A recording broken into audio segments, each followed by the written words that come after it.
Bom, vamos lá, pessoal. Vamos falar mais um pouquinho da nossa estrutura ativa. E acho que tem um tema aqui que é importante, que a gente precisa dar uma analisada com um pouquinho mais de cuidado. Então, nós temos aqui a questão da terciarização. Foi o que nós vimos na aula anterior. Terciarização. O que é terciarização? Pensa na palavra. Terciarização. Não é nada mais do que crescer o setor terciário, né? Como nós vimos na aula anterior, a terciarização pode se dar por uma condição natural, quando a qualidade de vida da população vai evoluindo como um todo e a busca pelos serviços oferecidos pelo setor terciário torna-se maior. Ou, em alguns casos, como aconteceu no Brasil, um inchaço do setor terciário, né? Visto que é aquele que absorve a mão de obra que os demais estão expulsando e também porque é aquele setor que ainda emprega uma mão de obra de menor qualificação. Bom, e terceirização? Tá? É diferente. A grafia deixa claro que é outra história. Terceirização, o que é terceirização? Você vai terceirizar, você vai abrir mão de algo que até então era a sua empresa que fazia e vai contratar um terceiro, né? Esse terceiro passa a fazer essa determinada etapa, né, que até então era, né, você, eram os seus funcionários que davam conta dessa atividade. Então, por exemplo, vamos ao Bradesco. Com certeza nós vamos encontrar um segurança que não é funcionário do Bradesco. Então esse serviço foi terceirizado, né? A limpeza do mesmo Bradesco, da mesma agência, também é uma empresa que presta esse serviço. Tá? Qual a vantagem? Bom, a vantagem, por um lado, o banco em si se livra de alguns funcionários que têm um sindicato muito forte, que é o sindicato dos bancários. Por outro lado, a empresa tem um serviço melhor, né? Uma prestação de um serviço melhor para uma empresa que atua exclusivamente na segurança, exclusivamente na limpeza, né? Então existem aí ganhos para a empresa, evidente, né? E também você pode pensar em certos serviços que a empresa não utiliza em tempo integral, né? Então fica complicado para a empresa manter um funcionário, né, pagar esse funcionário por 12 meses e não ter a necessidade do mesmo em tempo integral. Então eu contrato uma empresa, ela vem, ela realiza aquela determinada atividade e tchau. Tá? Bom, agora o que acontece? Até recentemente, a nossa legislação permitia a terceirização de atividades início e meio. O que seria isso? Então, por exemplo, vamos a um hospital. O que é uma atividade início? O estacionamento, a recepção. O que é uma atividade meio? A elaboração da refeição, a limpeza. Qual é a atividade fim? A atividade fim é o próprio médico, é o próprio enfermeiro, né? Afinal de contas, é ali, estamos em busca de saúde. Então, a atividade fim não podia ser terceirizada. Já a reforma trabalhista do governo do Michel Temer permitiu, claro, com a devida aprovação do Congresso, permitiu também a terceirização de atividades fim. Então hoje todas as etapas, né, da cadeia produtiva ou de prestação de um serviço podem ser terceirizadas. Tá? Essa é a chamada terceirização da mão de obra. Ok? Bom, vamos lá. Agora não podemos confundir as coisas. Nós vamos falar agora do terceiro setor. Tá? Vamos pensar assim, ó, são setores da sociedade. Nós falávamos de setores econômicos. Então, o poder público é o primeiro setor. A iniciativa privada é o segundo setor. E nós, o terceiro setor. Não nós como um todo, mas aqueles que se dispõem a se organizar, né, e realizar aquilo que, em tese, seria dever do poder público. Tá? As ONGs, as organizações não governamentais, de modo geral. Agora, nós temos na nossa Constituição uma qualificação jurídica que é a chamada OCIP, que são as organizações da sociedade civil de interesse público. Organizações da sociedade civil de interesse público. Eu acho que a sigla já deixa bem aí claro, né, qual é a finalidade disso. Tá? Mas é uma ONG? Então, vamos pensar o seguinte: uma ONG, ela não necessariamente está completamente regularizada, né? Nós vamos nos juntar em torno de um objetivo, né?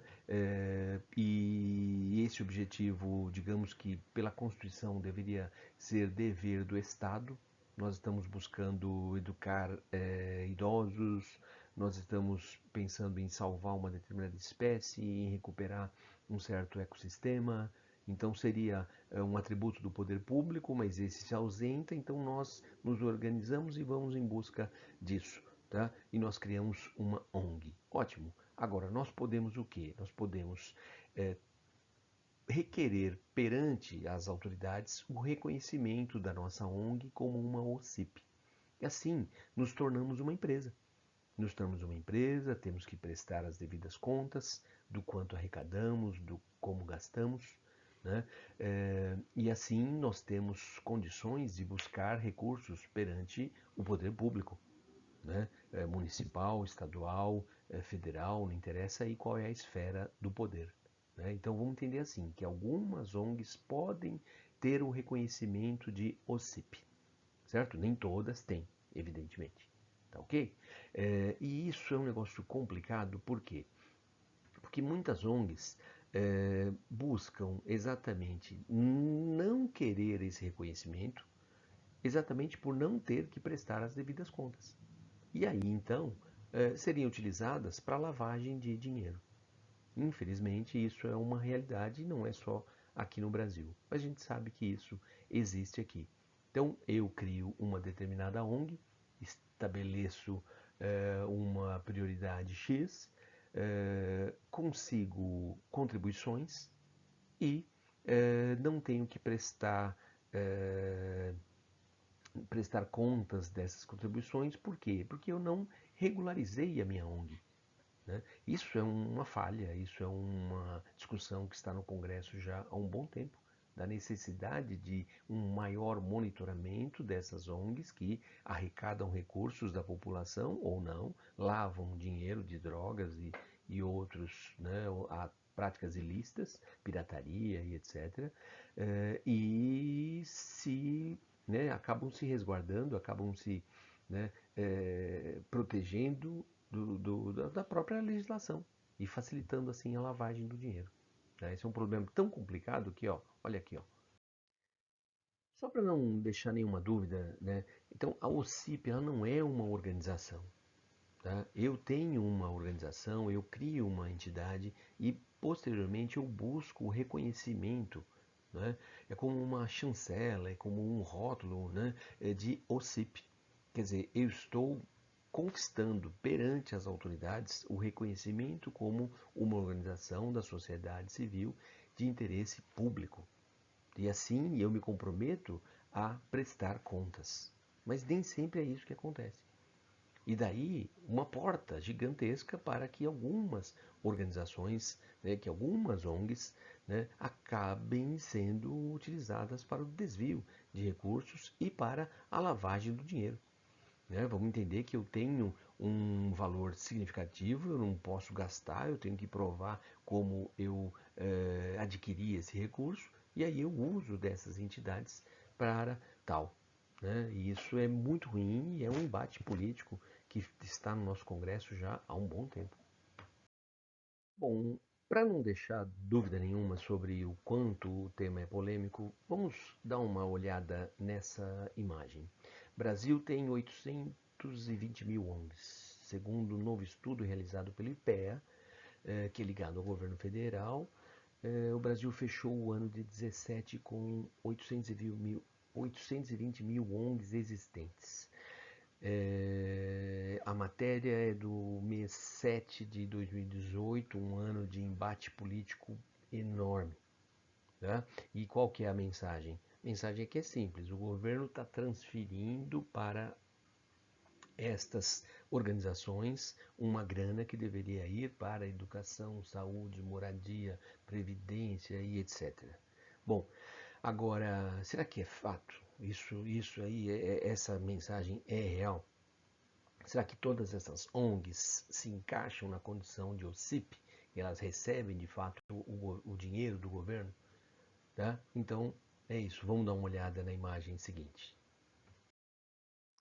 Ó, vamos olhar aqui que interessante essa análise da empresa Lupa. né, mostrando que aquilo que vimos na imagem anterior era uma fake news, que o Brasil contava, na verdade, com 237 mil ONGs, o que já é um número muito elevado, evidente, né, mas longe das 700, 800 mil ONGs. Mas é isso, as ONGs acabaram pela não prestação das contas, né, pois nem todas se tornam uma OCIP e essa briga continua lá no Congresso, né, de exigir né, que elas façam isso, e aí esses números vão sendo manipulados, né, e lá aparecia um número 13,5 maior do que o número real. Né. E outra coisa importante, existe também uma visão de que as ONGs estão em geral voltadas para meio ambiente, né, que tudo está na Amazônia, e aqui ó, os números mostram que só 3,9% das ONGs estavam na região norte, né, que metade das ONGs estão aqui no Sudeste. Tá? Isso não resolve aí a questão, isso é um embate político muito intenso, vamos ver se eles vão conseguir resolver isso. Tá? E aqui ó, os dados do IBGE mostram que a maior parte das ONGs tem vocação religiosa, 35% delas, né? E que meio ambiente é só o quê? 0,7% das ONGs. É bem diferente do que a gente, né, tende a imaginar. Então, é isso aí, é diferente. Vamos pensar nesses números um pouquinho, tá bom? E aqui, ó, vamos ver isso aqui, ó. Inspirado no espírito contestador dos anos 60, século passado, elas surgiram na Europa com a ideia de que as pessoas devem se unir e se organizar de forma independente para realizar ações públicas, defendendo a autogestão. Sendo que no Brasil começaram a aparecer na década de 80, segunda metade, sobretudo, né, pós ali a ditadura militar, ganhando destaque e se expandindo de forma acelerada na década seguinte. Tal afirmativa se refere à letra C, né? As organizações não governamentais, e que algumas se transformam em OCIPs e aí passam a prestar contas, né? Ou deveriam prestar contas como uma empresa qualquer, lembrando, sem fins lucrativos. É isso aí. Até uma próxima. Tchau.